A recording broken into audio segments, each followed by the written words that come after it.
کیا ان کے خواہشات، ان کے جذبات نہیں ہیں؟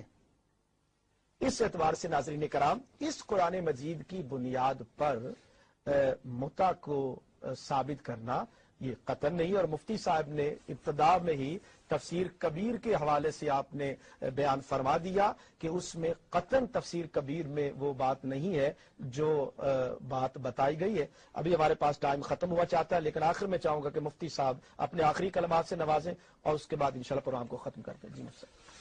حضرت شاہ صاحب الحمدللہ مقصد یہ ہے کہ آپ کی رہنمائی کی جائے اور کتاب و سنت کی روشنی میں صحابہ کرام کے اقوال، ائمہ اہل بیت کے اقوال، ائمہ اربعہ کے اقوال اور جتنے بھی صاحبان علم و دانش ہیں ان کی فکر آپ تک پہنچائی جائے۔ ہمارا کام ہے بتانا، ہدایت دینا اللہ تعالیٰ کا کام ہے، ہمارا کام ہے پہنچا دینا، اور جو بات عقل کو لگے، دل کو لگے، چونکہ کافی اس متع پر زور دیا گیا تو ہم نے آج کوشش کی کہ اس حوالے سے آپ کو بتایا جائے، اور اس سے معاشرتی بگاڑ کتنا پیدا ہوتا ہے، معاشرہ تباہ و برباد ہو جاتا ہے۔ اسلام کے اندر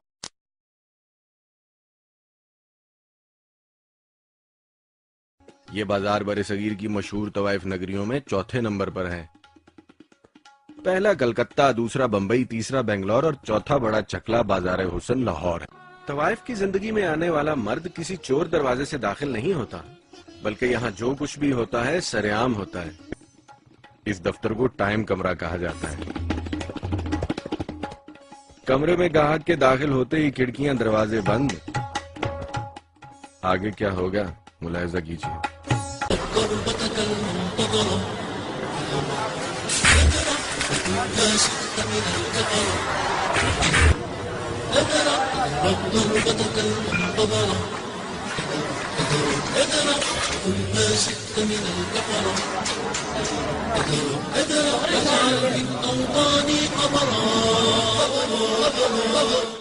بات جو آپ نے فرمائی تھی، یہ 1963 کا جو آئلی قانون ہے پاکستان کے اندر، اس کے اندر جو آبکاری ایکٹ جاری ہوا، مولانا ظفر احمد انصاری کی سفارشات تھی، وہ ان سفارشات کے موقع پر نواب مظفر قزلباش، علاقہ نواب صاحب لاہور سے، افسر رضا قزلباش کا والد، اس نے باقاعدہ طور پر دفاع کیا ٹیکسالی گیٹ کے گنجروں کا، اور دفاع اس انداز سے کیا کہ یہ لوگ آبکاری ایکٹ کے تحت نہیں آتے۔ کیوں؟ اس لیے کہ یہ لوگ اس ناشری مذہب پر ہیں اور اس ناشری مذہب کے مطابق یہ نکاح بتا کرتے ہیں، لہذا جتنا بھی وہاں پہ کاروبار ہو رہا ہے اس کے لیے یہ شرط ہے کہ ان کے پاس اس ناشری مذہب ہونے کا سرٹیفکیٹ ہو، ان کے پاس کارڈ ہو، تب ان کو یہ دھندا کرنے کی اجازت ہے۔ جس کے پاس کارڈ نہیں اس کو اب بھی دھندا کرنے کی اجازت نہیں۔ سن 1963 کے آئلی قوانین کے وقت اور آبکاری ایکٹ کے پاس ہونے کے وقت نواب مظفر قزلباش نے اس بات کی باقاعدہ طور پر درخواست پیش کی، اور اس وقت ان کو دھندے والوں کو انہوں نے باقاعدہ ایک تحفظ فراہم کیا، اور آج تک ان کے دروازوں پر ان کا علم اور نشان بھی موجود ہے، اور ہر ایک کے پاس کارڈ کا ہونا بھی ضروری ہے۔ یہ اس بات کی دلیل ہے کہ کیسے سلسلہ مٹ جاتا مٹا کب ہے، اس کو تو باقاعدہ انہوں نے تحفظ فراہم کر دیا ہے۔ اب اسی پر میں ہیلو جی شاہ صاحب بہت شکریہ، شاہ صاحب بڑی نوازش جناب علامہ سعید الفار شاہ صاحب، اب آپ کے بہت مشکور ہیں، آپ نے اپنے قیمتی وقت میں تکبیر ٹی وی کو یہ وقت عطا کیا، اور اللہ تعالیٰ آپ کو سلامت رکھیں، اور اسی طرح صحابہ و اہل بیت کے ناموس کے لیے آپ جس طرح سے اس مشن پر نکلے ہیں، انشاءاللہ تعالیٰ پوری عوام اہل سنت آپ کے ساتھ ہے، اور تکبیر ٹی وی یہ اہل سنت کی آواز ہے، جہاں پر عظمت صحابہ کرام کا تذکرہ ہوگا، عظمت اہل بیت کا ذکر ہوگا، اور ناظرین کرام آپ غور کیجئے گا، ہم ازواج مطہرات کا تذکرہ قبلہ مفتی جمیل نقشبندی صاحب نے کتنے پیارے انداز میں کیا، اور قرآن مجید کی آیات پیش کی۔ اس کے باوجود ایک طبقہ ایسا ہے جو سرکار کے ازواج مطہرات کی گستاخیاں کر رہا ہے۔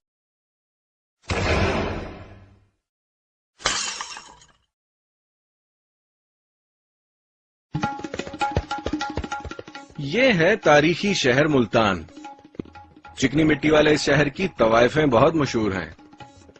شہر کے عین وسط میں قدیم بازار حسن آباد ہے، جسے علاقائی زبان میں چکلا کہا جاتا ہے۔ اندازاً 500 کے قریب کنجر خاندان پشتوں سے اس چکلے میں جی رہے ہیں۔ ان سے ملیے، یہ ہیں استاد شوکت لودھی، ملتان کی کنجر برادری کے سربراہ۔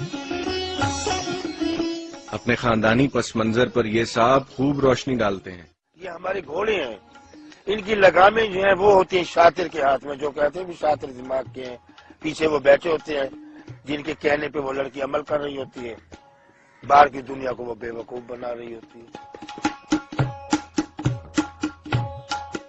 پبلک ریلیشننگ یعنی تعلقات عامہ طوائف کے کاروبار کا بنیادی حصہ ہے۔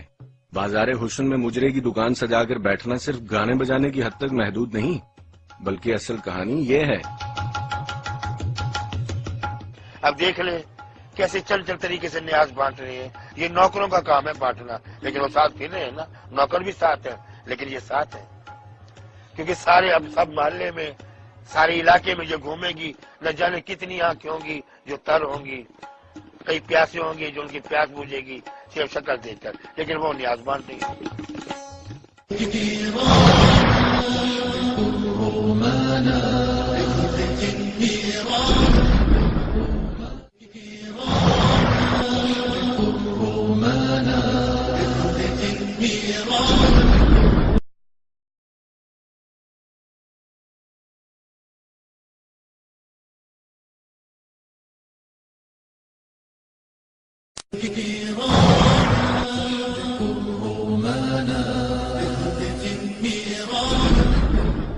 میرا نام سنا ہے، ٹھیک ہے، میں پیدا تو یہاں پر ہی ہوئی ہوں۔ میری شادی ایک رات کی ہوئی تھی، 6 ماہ تک چلی تھی، اس کے بعد پھر ختم ہو گئی۔ صرف اگر کسی نے 2 لاکھ 3 لاکھ 4 لاکھ دے دیا نا ایک رات کا تو وہ شادی کر لیتے ہیں۔ یہاں پر ایک رات کی شادی ہوتی ہے۔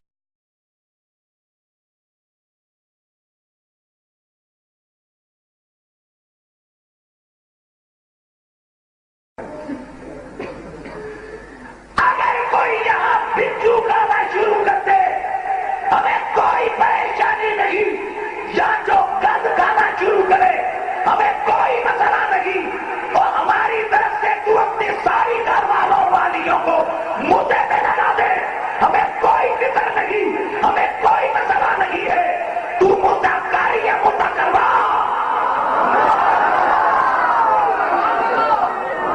اور میں یہاں اتنا صرف کہنا چاہوں گا، صرف اتنا کہ جس بہن اور بیٹی کے مدعے کی بات کرتا ہے کبھی جا کر اسے پوچھ تو لیا کر کے وہ مدعا کروانے کو تیار ہے۔